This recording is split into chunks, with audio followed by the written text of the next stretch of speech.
Welcome to A Celtic State of Mind. I'm Paul John Dykes and I'm joined this evening by Kevin Graham and James, making your European debut on A Celtic State of Mind. Second half performance, Kevin, was it an improvement on the first? My head is absolutely burning. I didn't ken what to make of this performance. I really don't. It's almost like the patient showed signs of life, doctor, but he still died. He still died. He made a great fight of it, but eventually the patient was still pronounced dead at the scene. The second half, we had an energy with Christie. Jesus, Tom Rogic. That was a the Rogic goal. That was a glimpses of a fantastic Rogic there. But what are we doing at the back? What is dreadfully poor at the back? And no, let's actually just put this out here. What's Shane Duffy doing at the back? Oh, he was poor. He was poor on Saturday He got as well. exposed for all three goals. You see the last one, James. You know, we were looking at the midfield play. Obviously, you were criticising Encham a wee bit. By the way, I thought Encham played well tonight overall. But that ball is a basic pass defensively, and he doesn't defend it. He lets the boy get behind him. He then lets him get in front of him, and it's just a lunge. It's a desperate lunge. There was a moment 5 minutes earlier where he put his toe through the ball. It just went up in the air. Now that undoes the work that we've seen, Kevin, from a revitalised Tommy Rogic coming off that bench and rolling back the years almost. El Yunusi coming back into the game. Ryan Christie being the creative force that we know he can be. And it's just undone. We're actually chasing a 2-2. We're chasing a 2-2 and then the scoreline looks far more convincing. I think in the second half, you know, in the first half, AC Milan were more than worthy of a 2-0 lead. But in the second half, yes, they've taken off some of their players like Zlatan. It's almost like they're just going to protect that 2-0 lead. We get a cracking goal and we're chasing a 2-2. Is there enough being done in that second half so that when we're looking at the momentum on Sunday, Kevin, for us to, I think, make a few changes and go in with a bit of confidence against Aberdeen? I don't know if there's been enough being done. We still look, we don't look organised. We seem to be relying on individuals. James made a great comment at 84 minutes when we played a couple of great wee passes round about the box, and he went, "That's pure Lenny ball." And I says, well, the first time I've ever heard anything called Lenny ball. We seem to be all at sea. We're having decent individual performances, but we didn't seem to be having a coherent performance all across the field. There's something dreadfully lacking in that team. And it's organisation, it seems to be a purpose, it seems to be a poise. There's potential on that side. We have got players with potential. You look, everything positive in that second half came through Ryan Christie. Yes. Everything positive whatsoever. And it goes back to what we were saying before the game started. Ryan Christie had to be in that side. But I think, see, like, we chased Shane Duffy. I likened our chase for Shane Duffy, me being locked in a cupboard. And he was held up to be the saviour. And what we were getting told about a no-nonsense centre-half. He's Irish Daniel Mastorovic, ain't he? Kevin, a no-nonsense centre-half for me is someone that clears his lines, and we're not even getting that right. And that's the basics of defending. Aye. Someone who clears his lines, and he's not getting that right. I mean, for a ball to go in the last minute, 2 or 3 minutes into injury time, he's not only the wrong side of him, he's nowhere near the boy. It's just a desperate lunge. If he's not getting the ball, he's bringing him down. Now, Barkas has been criticised, rightly or wrongly, but what is Duffy doing for him? He's certainly not protecting him. Now, Ayer, people criticise Ayer. Ayer had a good game tonight. Ayer had a good game. You mentioned Christie. Now, when you're looking at the second half, I've got 7 moments where Christie has been involved in creative play. Yeah, it doesn't always come off, but it's Christie that plays the ball to El Yunusi for the goal. I know, and it's It's great always cross. through It's Christie. a great cross, but then you get the frustrating thing is, you get 2 free kicks in the last couple of minutes there, Aye. and he hits the first man with they both were of them, eh? dreadful. And let's be honest, we didn't cut AC Milan open a couple of times. We didn't cut AC Milan open. We had a couple of half chances, shots at the edge of the box, Three flicks. shots across the bar, and that. We've got to use set plays. We've got height to use set plays. We scored from a set play, and when you see set plays hitting the first man, going behind men, and that, it's just really, really frustrating. I'm really caught here between the small positives we got and the fact that the second half was maybe caused by AC Milan just dropping down a couple of years. I'm really, really like. You're saying the small positives, Kevin. What were the positives? I'm conflicted with what I can actually say about this game. What were the positives that we can take into Pittodrie on Sunday? Christie, the energy, lack salt. Aietes looks really, really good. Resurgence of Rogic. The resurgence of Rogic. Aye, are solid. Ayer played well, but it's a completely different game going to Pittodrie, and that dressing room will be down. That dressing room will be down going in there. I think that goal, the sucker punch goal at the end there, will maybe undo all the good work that was done in the second half. You're looking for positives because obviously Lennon has to pick the team up for Sunday's performance up at Pittodrie. We started a game with 3 at the back. Did it work? No, definitely not. No. They got exposed too many times.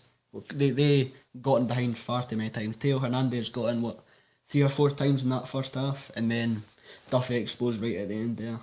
Does the 3 at the back only work when Julian's there? When we've Potentially got that, Tony Curran made that point at half time. I think it only works when we're against a weaker opposition, like in domestic football, because against Rangers they've exposed us, and AC Milan have exposed us massively, I think. I think the problem is, well, you saw it in the second half, that a couple of times Frimpong was caught out defensively when he was playing as a right back. There's a good few slack passes. And we're missing...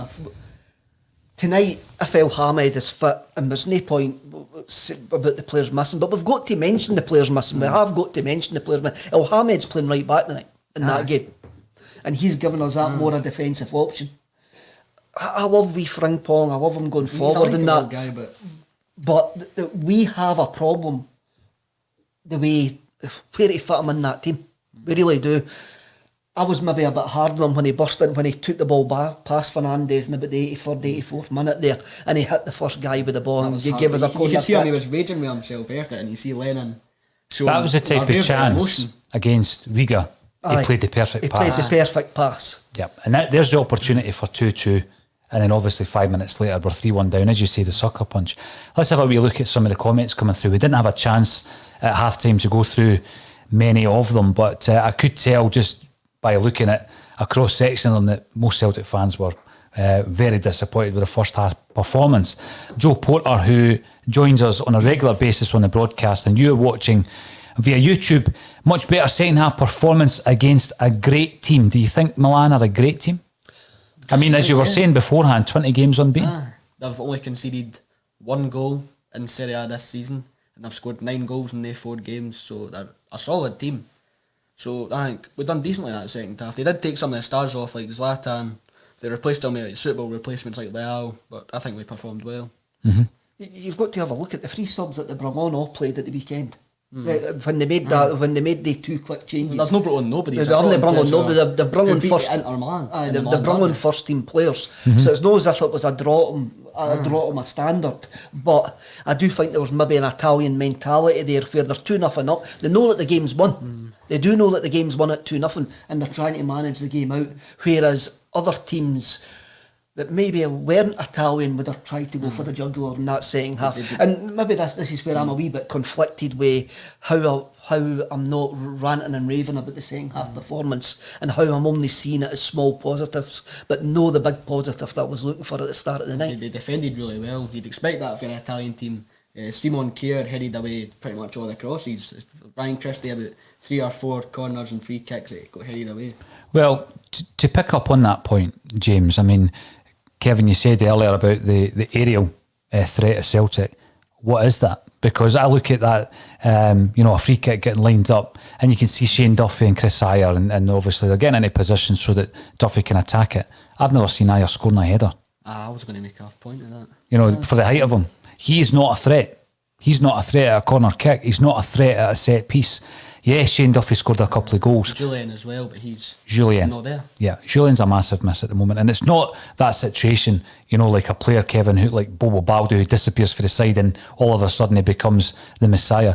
Chris Julian is a huge miss in the centre of that defence. There's a lot of criticism coming in on Duffy. So let's have a look at some of the comments coming through as well. Now, Kay Mullen on YouTube reckons that we were not that good defensively, but overall much better than the Rangers game. Well, I think certainly in the second half we did get some positivity.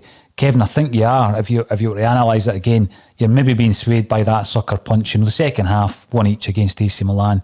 Obviously, the game seemed to be lost in the first half, but they gave us that glimmer of hope. And, you know, when you've got that chance there, that Frimpong, he played the wrong ball, didn't he? You know, he gets a nosebleed, doesn't he, at that point? He played it perfectly against Riga.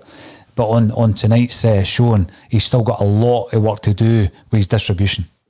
I think we do have a problem with Frimpong, just as I says. He should be maybe challenging James Forrest for that right-hand side attacking role. But then the coaching staff are going to need to work with him to make him that player. He's not a right-back.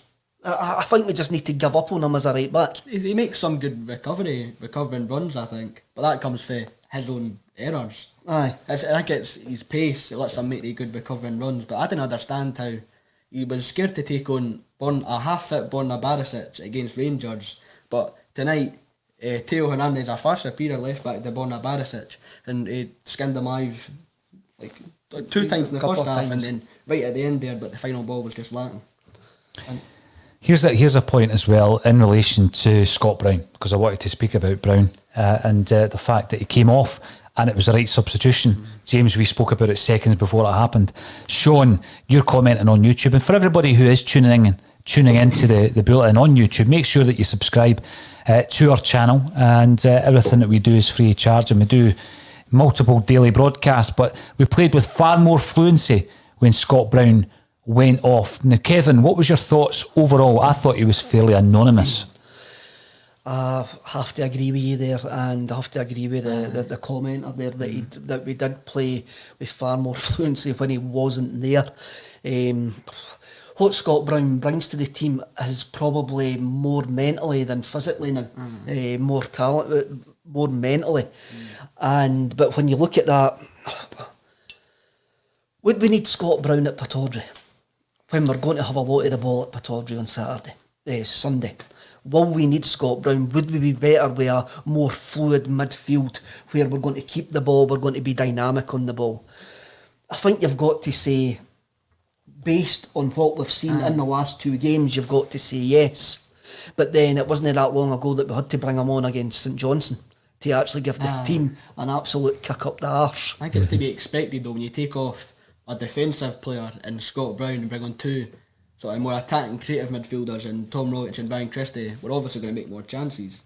That's just easy to see. Well, I think we need to match the energy of our opponents in the middle of the park, and that's something that's been missing in all the performances this season. And it wasn't until during that second half there that we got a bit of energy in the middle of the park, and it's maybe a simple cause, it's maybe an obvious solution, an obvious answer that it came with Scott Brown going off. let's look at some of the substitutions, Kevin. Looking ahead to the Aberdeen game, I'm going to focus on Christie as well and his contribution in the second half, which largely was positive, and a take on board that yes, there was a couple of set pieces that didn't get to the destination. But Scott Brown comes off in 63 minutes for Rogic. You've mentioned Rogic. You've given him some credit for his performance tonight. Welsh comes off for El Yunusi. He scores us the goal. Griff comes off for Christie. He's our most creative player in the second half. There's 3 positive substitutions. I think you will agree. How many of them keep their jersey for Sunday? All of them. All 3? All 3 of them. To the loss of the 3 players that they've taken off tonight, or yes. So Scott Brown is dropped for Sunday. I would. You know, this is the question. I'm trying to get into Neil Lennon's head, but for me, what would you do? I would have to have a look at what was our best 20 minutes in the last 120 minutes that we've played. Yep. And the best 20 minutes we've played were without Scott Brown. You take away that sucker punch goal. That last half hour was very promising, if you ask me. Aye. And it was played without Scott Brown on the park. So there's something to consider. And would it be McGregor and Cham, Rogic, and then Christie playing for the right? And would we switch to the 4-2-3-1? Well, Aberdeen? when you see Christie, we were speaking as well, James, in the first half about how we approached it with, Encham and Frimpong, we're doubling up. McGregor and Luxalt, we're doubling up. And I want to talk about Luxalt's performance as well. Now, if, for example, Christie comes into the equation, you see him doing that with the two wide men. Either side, he crosses back and forth. He's got the energy to do it, Christie, isn't he? So I think that when you're looking at Brown, it sounds like a bit of bombshell when you're dropping your captain. But is that the answer? Do we need to actually do something drastic to try and get a coherence back into the side? Well, to get an identity back into the side. The two players, Kev, on tonight's showing and Saturday, Brown and Duffy. Two guys that you think you can hang your hopes on. Two captains. One captain at the back, leaders. one in midfield, two leaders. And they're doing the basics wrong. I mean, that goal there. 3 goals, Duffy. Duffy. Fault for. And then you can go back to Saturday, And the thing with that sucker punch goal, Kevin, basic defending. That's an international player. Basic defending. The boys behind him, the boys go side of him. It's not good enough. He basically loses the guy. Plays the guy on. And he's not got the pace to... Then it's like he's turning round and he's in complete and utter panic. The minute you see that ball going through, Kevin, and where Duffy's position is, you know he's not going to get in between the player and Barkas. You just know it. He doesn't have the pace. It takes an age for him to turn round. Is he fit? It's like watching a tractor in defence. Yeah. Is he even fit? He doesn't look fit. He did pick up the knock, the shoulder injury in the first half, and then he's holding his shin in the second half. I don't understand. He ran into McGregor for the second goal, and he's actually tackled Barkas. He has, he's actually nearly injured. Barkas is injured. And here we go, we're sitting here with another night, and I couldn't tell you if Barkas had a decent shot stopper or not, because he didn't have a safety make. It's because the teams are being too clinical. They're getting limited chances and they're scoring them. And Sean Ross. It's no chances that. And you even have a look at the goals that we lost tonight. You couldn't say Fraser Foster would have saved it. The only sort of questionable Barkas goal he's conceded, I would say, is the Rangers' first goal. The Goldson header, he's got a touch there, but it's gone right through his hands. I think there's, the thing with the goalkeeper, yes, there's a couple of occasions where you think you could question him about the Rangers goal, you could question him about Ferencváros' second goal. I think there's other areas of the pitch that we need to look at, and I think Scott Brown's one of them. You look at the last half hour of tonight's game, there was actually a belief in this room that we might get the 2-2. And a massive part of that was Brown comes off and there's more creativity, there's more drive, the tempo increases. Simple balls into our defence are not being dealt with by Shane Duffy, who's meant to be this messiah that came in and made everything better. Premier League goal scoring centre, but yeah, he scored a couple of goals, and I've seen nothing else in the last two games that would suggest that he's a first pick. Is it the general organisation of the team though, that we're just no defending well as a unit? Oh, it's a back three consistently. Shane Duffy has just came in on loan. Stephen Welsh, who's only played, before that Rangers game, one game for Celtic. And then Christopher, they've not played together that often, so is it really a surprise that they're not looking that organised? It seems like a bit of thrown together back three because of all the players missing. With a new goalkeeper behind them as well, James, Sean Ross on YouTube, much better in the second half. Got to keep the head back four from now on. And we've also got a comment asking the panel, Michael the Boy via Twitter, does the panel feel Sunday's a massive game for Lenny? 100%. 100%. I don't think we can argue. Two big glosses in a row. One of them a absolutely shocking performance, gutless against Rangers. A loss here, which we played decently in spells, but still a loss nonetheless. I think Sunday is probably the first time in a number of years where we can actually say now that this league is not ours to lose, that we need to go and attack it and win it. We need to go and attack and win this league. We've got a league to win, no to lose. Yeah, absolutely. Now, Tony Curran makes the point that Christie, Luxalt, Rogic, Frimpong played well. Let's talk about Luxalt. I was disappointed when he came off. I thought he'd done really well. What was your thoughts overall? Well, I thought Luxalt, when he was doubling up with, was it McGregor, out on that flank, and he was taking the boys. I made a point that his crosses against Rangers and in this game they were kind of lacking. But when he was taking his man on, he was getting stuck in, winning the ball back, and that's what you expect quality for a player who's been the World Cup team of the tournament. What was it, £13 million Milan paid for him? He's coming for a top team. You expect there's quality, and he's brought it, I think. Definitely. When you have a look tonight, and I came, I've mentioned a few Celtic players who did play well, but you could actually maybe see that Laxalt had played at a higher level in a lot of the Celtic team alongside him. You could actually tell. See that he was at shepherding times. them at times. And as I says in the first half and at half time as well, I'm actually sitting here disappointed that we haven't got a buying clause for him, because I think he's going to be a sensation for us. And he's just got that drive, he's got that energy, he's got that enthusiasm. I think the team's been looking as if we lacked enthusiasm and soul. He's got a great strength about him, Kevin. And he seems to have that. And the players that came on the night maybe just showed more heart, more soul, more enthusiasm. And Cham, I think the only thing we've sort of mentioned about Cham is a negative for the third goal, but I think tonight he didn't look disinterested. I thought he was getting stuck in. He played some brilliant passes. Some of the cross-field passes, James. He showed enthusiasm and sort of dignity and like proper gone for them. I've not seen in ages for Cham. But this, I'll look at the negative to that. It's a big game against AC Milan. There's going to be teams watching that from all Europe. He's just he's pretty selling the short window. If it was against Halanakis, would they played like that? Probably no. We've got to say that the evidence that we've got would probably say he wouldn't have played like that if we were playing Hamilton Accies in a league game. But that's how he's so frustrating. Well, the question is, Kevin, before the game, after his performance against Rangers, there's a question mark over whether or not he should have started. I think I agree with James in that the performance based on tonight, he's a starter for Sunday. Polar opposite. It's a polar opposite. You can't drop. It's just so frustrating that he's so inconsistent. If we're having a look to see the period of the game when we were the best, when we played well, then you're going, well, he's in the midfield. He was in that middle of the park. So it's a really difficult. I can see why Lennon's looking lost. My head's swirling and I've got no football brain in my head.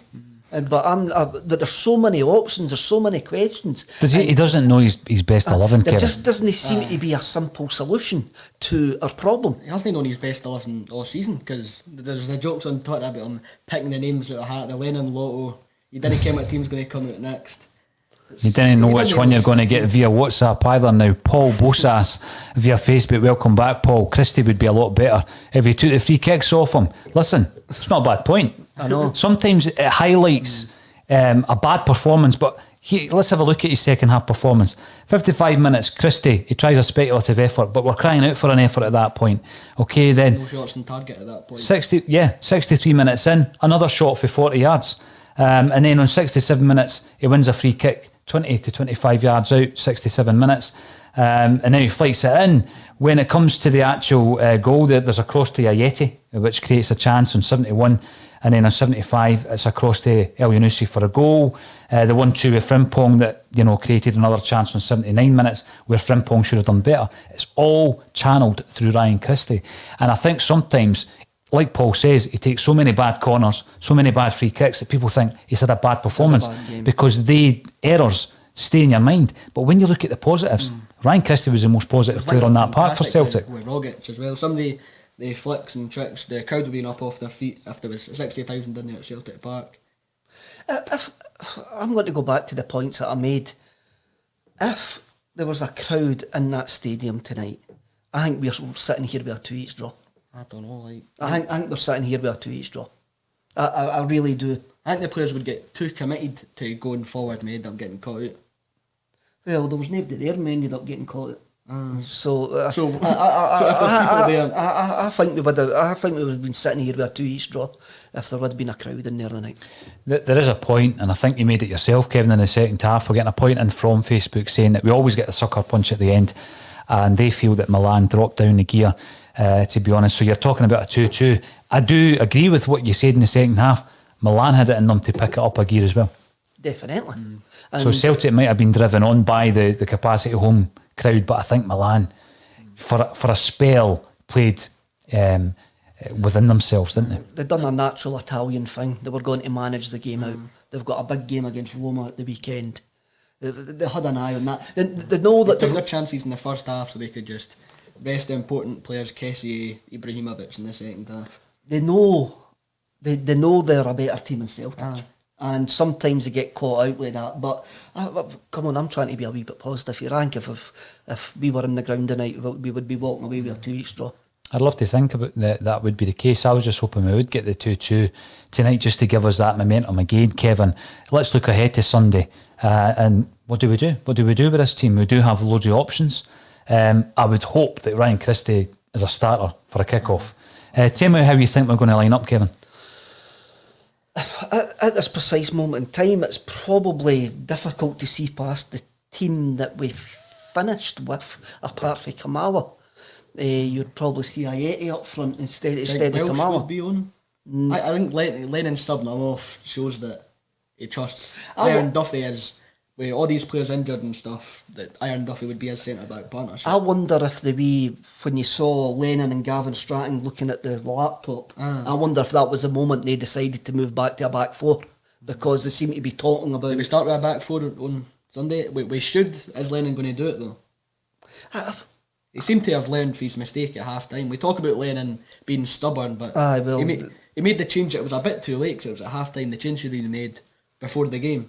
We should have started out with a 4 at the back. They made the change at half time. Do we need to give him credit that he actually went to a back four? That they actually realised the problem and went to a back four? But that change should have been made for the start. We should have came out with a 4 at the back. I've had my problems with the back three anyway, and I didn't think it was a panacea that everybody says it was going to be, because... I don't know how it ended up so bad, because we were scoring goals for fun. Edward and Griffiths linking up brilliantly before the season got curtailed. But then we've got an off-form Edward, and we've got an unfit Griffiths, and we're missing Julian in that back three. I think we're missing El Hamid down that right-hand side. I really do. He was brilliant in the European games last season. He was. He seems to. Well, he's an experienced player. He's like 29. Again, it's difficult to see past the team that finished tonight's game, apart from Ayeti for Kamala up top. What do you do with the problem, which is Shane Duffy? What do you do with the question, which is Shane Duffy? There's nothing you really can do apart from bringing a inexperienced Stephen Welsh. Until, I don't know when Beaton and El Hamid come back for their quarantine. El Hamid got us quite late into the international break, so I imagine he'll be a bit later. Well, I think he says during the week that it was 11 days on Thursday there. But again, we've got to have a look at it. These players are going to be rigorously tested, because tested every day. The two Israeli players have seemingly been hit quite hard with the illness, where they're suffering from quite a bit of fatigue. Must be the same with Edward as well. But well, Edward's everything's been kind of hushed, kept secret. He's not been here in the last 2 games, so I think that says it all. Aberdeen's a massive game, and you've got to sometimes breathe in these challenges. You've got to take these challenges on, and Lennon's maybe got to have a look over the next couple of days. What does he need to do with his team? Does this team need a arm round the shoulder, or does it need a kick up the butt? And he's got to have a look at his squad and see what players we need. We're now basically in that corner, and we're going to need to come out fighting. And I'm including the coaching staff in that as well. They've got to start coming up with answers extremely quickly, or this season will spiral out of control for everybody. Aberdeen will only be a pushover here. They took us right to the limit. Chris Ayer had to score a brilliant finish right at the death to win it last time we were at Pittodrie, and that's when we were on form. So it's an off-form Celtic. So that's a time of need going to play like. Back-to-back defeats. Rangers, AC Milan. 2 massive games. We've failed in both of them. Was there enough in that second half, Kevin, to give you some positivity that Sunday is the day that we start to turn a corner? I mean, Ryan Christie's got to start. There's a question mark for me over Scott Brown starting. Duffy's going to start because we have no other options in that position. Good point by James. When does El Hamid and Beaton come back? We know that both of them suffered pretty badly from the effects of the virus Edouard, we have no update on Edouard, but it looks as though Julien's more of a long-term injury than we expected. Duffy's going to have to start, but do we change the shape? The three at the back didn't work against Rangers, didn't work really against Milan until we changed it. So we do we change it, or can we dismantle teams like Aberdeen using the three at the back? Let's have a look. The last time we went to Pittodrie, we were struggling. It was one each. And the time before that, we destroyed them. We destroyed them, but we were struggling. It was one each. And Christopher Ayer scored that goal for right back because we went to a back four. We actually started at a back three and we changed to a back four. I think we need to... I think the coaching staff will be seriously considering binning the back three until Julien comes back. We should. I think they'll be sitting in their office just now or whatever they're doing, and they will be seriously considering ditching the back three, and any plans that they'll be making for Sunday won't have a back three, it'll be a back four. What they do in front, I would like to see them going. I would like to see... I'd go Christie, Moya, 80. Aye, that's what I would go. I would go. They seem to have energy, but then again, Moy's been hit or miss. So there's more questions. Did I get what I wanted, and can I see us kicking on on Sunday? No, I never saw enough. And I want to get proved wrong. I really do want to get proved wrong, but I never saw enough tonight to make me think that we're over this slump. I think Duffy could maybe get back to his best against Aberdeen, because the two games that he's had poor performances are against Rangers, who were good on the day. You can't deny that, and against AC Milan, who are top of Serie A. When Duffy was playing against St Johnstone, Ross County, he was playing brilliantly, and he was scoring goals for fun as well. We can't just completely gloss over them. I think he could come back to his best against Aberdeen. Well, we move on to the Aberdeen game. Obviously, there will be far more discussion about the result this evening, and we'll be back at 12:30 tomorrow. One point is we didn't see Turnbull tonight. Disappointed in that? We were needing creativity. I thought Turnbull should have been on instead of Rogic, but obviously I was shut up because Rogic was fantastic, but Turnbull, I think he could have been on the park there, maybe instead of Greg Taylor or something. I think we were disappointed it wasn't there, but then when you actually see the way the subs performed, we can't be too unhappy. We can't be too unhappy. We can maybe give the Lennon and the coaching staff credit that they made the right substitutions. Joe Fulham makes the point on YouTube that I look a bit down at Europe as a sideshow. It's nothing to do with that, Joe. I've spent half the evening trying to moderate the comments coming in from Rangers fans. So yes, I'm working on that as we speak. I'm aware of the types of comment coming in, and every user that makes comments in that vein are being blocked. So I'm taking your comments seriously when you're reporting that. So yeah, and Russell Boyce is giving you the big... heads up, James, that you have got good knowledge. Your knowledge is superb tonight. So there's your debut. European debut for Welsh. I think I was surprised that Welsh kept his position, but you know, Lenny obviously was determined to keep the three at the back. Kevin, I think that was a wrong decision. I think when we changed it, when we made the changes in the second half, and we saw the introduction particularly of Ryan Christie, we saw an improved performance. Why didn't Ryan Christie start? Surely it wasn't due to a lack of fitness. He only missed one game for Celtic. So, yeah, he has been obviously having to isolate. But he, for me, is a creative force. He needs to start on Sunday. We need to change the formation at the back. I have got concerns about Duffy. We're going to continue to have to play him until one of the other centre-halves is back. Does he need a rest after playing so many games since he came up to Scotland? A lot of Celtic fans are now doubting that he was the man for the job. So, loads to discuss between now and Sunday, and we will be back tomorrow at 12:30. So thank you everybody for getting involved tonight. It's been a disappointing game, disappointing result, some positives from the second half, and hopefully we can put it right on Sunday. All that's left for me to say is to yourself, Kevin Graham, and to James Mackenzie, making your debut. Hopefully you'll be back. Thank you for joining me on A Celtic State of Mind. Thanks, Paul. Thanks everybody. Cheers, Paul.